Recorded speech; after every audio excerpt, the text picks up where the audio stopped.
Hello mga kaminang! Magluluto tayo ngayon ng stir-fried beef with pineapple. Medyo kakaiba, di ba?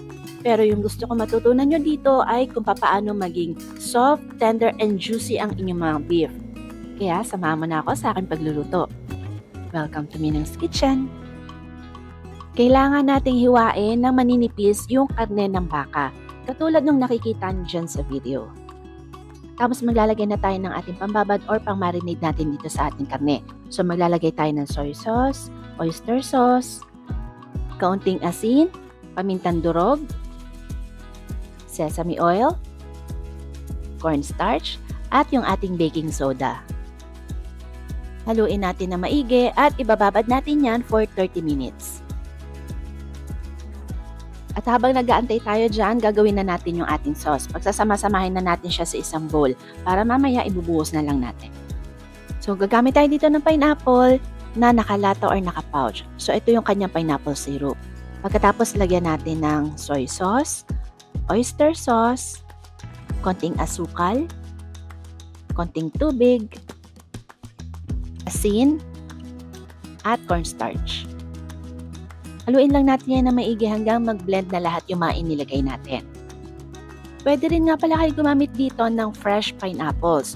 So kapag walang syrup, i-replace na lang yan lahat ng water. Kapag okay na, pwede na tayo mag-start magluto. Ang ginamit ko dito ay wok kasi kailangan natin ng high heat. Pwede kayong gumamit ng mga kawali basta kaya nyo yung high heat. Maglagay tayo ng kaunting mantika at siguraduhin mainit yung wok or kawali bago ilagay yung beef. Tapos ayusin nyo yung karne. Dapat nakalapat bawat isa dun sa wok. Tapos wag nyo muna yan gagalawin for at least 30 seconds to 1 minute. Pwede na natin yung haluin or i-flip pag nakita nyo na medyo brown na yung side na yan. So kapag okay na at nahalo na natin, pwede na nating isama yung ating minced garlic, minced onions, and minced ginger. Tapos ituloy lang natin yung pagluluto natin for at least 1 minute. After that, alisin na natin sa ating wok or kawali pagkatapos itabi. Isunod na agad natin, stir fry yung ating mga iba pang ingredients. Ibaba muna natin yung apoy natin sa medium-high flame. Maglagay lang tayo ulit ng kaunting mantika, pagkatapos unahin natin ilagay yung ating pineapples. I-char natin yan ng kaunti para mas masarap. Pagkatapos niyan, sunod-sunod na natin ilagay yung ating onions, red and green bell peppers. Stir fry natin yan for at least 1 minute. After that, isama na natin yung ating stir-fried beef. Ilagay na rin natin yung ating leeks. Stir-fry o halo-haluin lang natin yan ng mga 30 seconds to 1 minute ulit.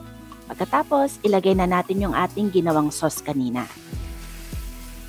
Sobrang bilis na lang yung gagawin natin pagluluto dito. Basta makita natin na luto na at malapot na yung sauce, pwede na natin agad yan i-serve. At ito na mga kaminang, ang aking version ng stir-fry beef with pineapple. Kaya kung bago ka sa aking channel, huwag mo kalimutan i-click yung ating subscribe button at notification bell para ma-notify ka kapag meron tayong bagong uploads. Okay, kain na!